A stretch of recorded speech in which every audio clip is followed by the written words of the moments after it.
बिस्मिल्लाहिर्रहमानिर्रहीम। इय्याका नअबुदु व इय्याका नस्तईन। मैं प्रिंसिपल साहब आपका शुक्रिया अदा करता हूं कि आपने मुझे मरे कॉलेज में दावत दी और इस मुल्क के फ्यूचर लीडर्स, मैं सब अपने सामने इस मुल्क के फ्यूचर लीडर्स देख रहा हूं। मौका दिया आपसे बात करने का। अच्छा, मरे कॉलेज, आराम से खामोशी से आपने मेरी बात सुनी। अल्लाह जानता है इसके बाद कभी मौका मिलेगा या नहीं। तो मैं चाहता हूं कि ये आज आपने दिन याद रखना है और मेरी बातें याद रखनी है। देखिए, सबसे पहले कि इंसानी माशरा जानवर और जानवरों के माशरे में सबसे बड़ा फर्क क्या होता है? क्या होता है? इंसाफ। जानवरों के माशरे में इंसाफ नहीं होता। ताकतवर का कानून चलता है। इंसाफ इंसानी माशरे में होता है, जिधर कानून ताकतवर और कमजोर को एक तरह देखता है। ये मेरी बात आपने सुननी है, क्योंकि आपको आज क्या वो एक वजह है कि हमारा मुल्क पीछे रह गया और दुनिया आगे निकल गई। मरे कॉलेज क्या वजह है? क्योंकि हमारे मुल्क में इंसाफ नहीं आया। ताकत की हुक्मरानी है। जो ताकतवर है वो अपने आप को कानून के ऊपर समझता है। डाका मारता है तो एनआरओ मिल जाता है, और सिर्फ छोटे चोर जेलों में जाते हैं, बड़े डाकू जेलों में नहीं जाते। सबसे बड़ा डाकू आपका वजीर आजम बन गया है।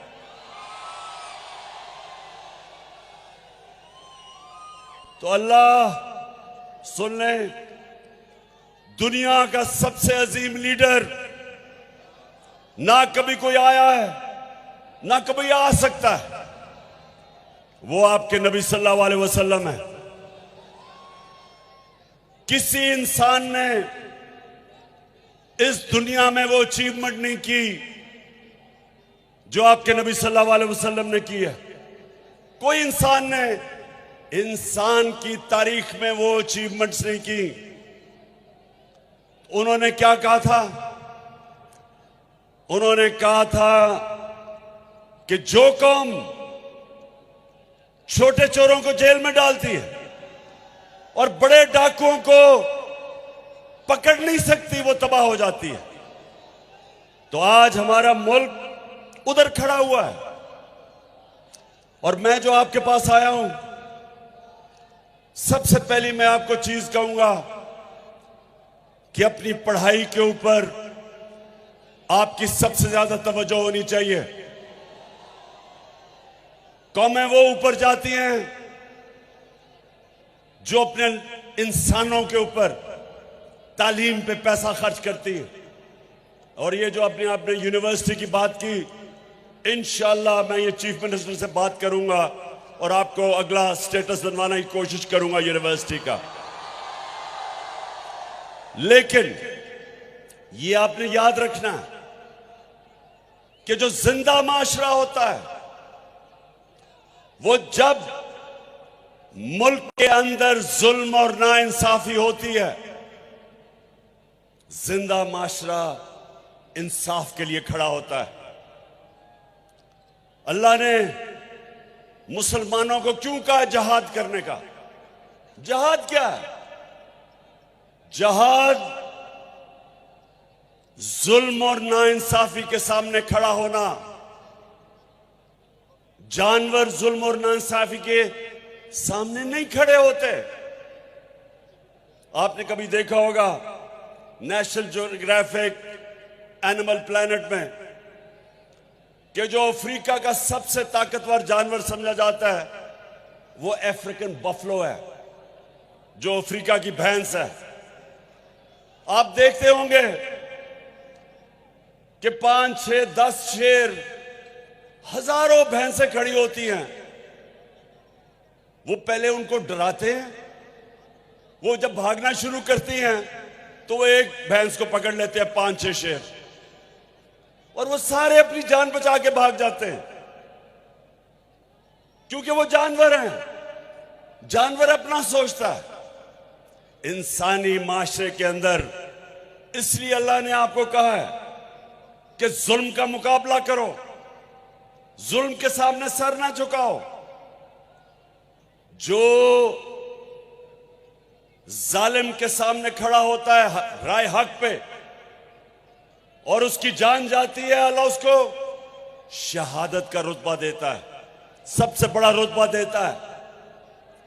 आज अगर अरशद शरीफ इस मुल्क का एक ऐसा सहाफी जो राय हक पे खड़ा था, अपने मुल्क के लिए जद्दोजहद कर रहा था कि चोरों को और डाकुओं को बेनकाब करने का, और जो रजीम चेंज हुई उसके खिलाफ जो जहाद कर रहा था, जो उसका कत्ल किया गया, इसका रुतबा शहीदों में जाता है।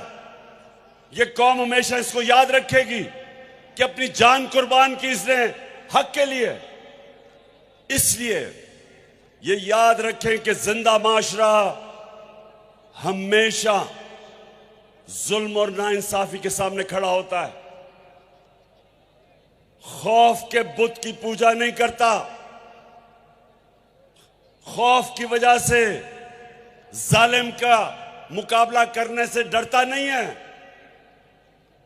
सबसे बड़ा सानिया मुसलमानों की तारीख में जब हजरत इमाम हुसैन की शहादत हुई तो कूफा के लोग सब जानते थे कि हजरत इमाम हुसैन राय हक पे खड़े हैं, लेकिन उन्होंने यजीद के खौफ की वजह से हजरत इमाम हुसैन की मदद नहीं की, और हमेशा के लिए वो पछताए कि इतना बड़ा जुल्म होने दिया उन्होंने।